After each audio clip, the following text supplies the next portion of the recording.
कर्मचारीले हाल प्राप्त गरिरहेको महँगी भत्तालाई निरन्तरता दिँदै सुरु स्केलमा 10% तलब वृद्धि गरेको छु। कार्य सम्पादनमा आधारित पारिश्रमिक प्रणालीको सुरुवात गर्न नयाँ तलब मानको 10% मासिक प्रोत्साहन भत्ताको व्यवस्था गरेको छु। यसबाट हाल खाइपाई आएको पारिश्रमिकमा करिब 21% खुद वृद्धि भई ग्रेड सहित न्यूनतम पारिश्रमिक करिब रु 40,000 देखि रु 1 लाख माथि कायम हुनेछ।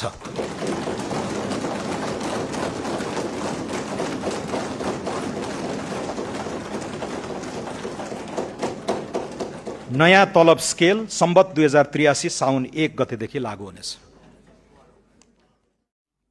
कर्मचारीले हाल प्राप्त गरिरहेको महँगी भत्तालाई निरन्तरता दिँदै सुरु स्केलमा 10% तलब वृद्धि गरेको छु। कार्य सम्पादनमा आधारित पारिश्रमिक प्रणालीको सुरुवात गर्न नयाँ तलब मानको 10% मासिक प्रोत्साहन भत्ताको व्यवस्था गरेको छु।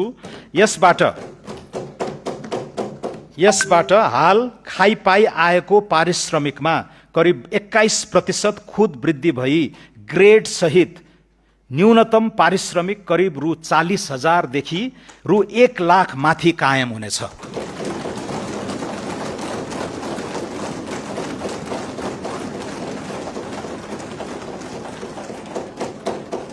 नयाँ तलब स्केल सम्बत 2083 साउन 1 गतेदेखि लागू हुनेछ।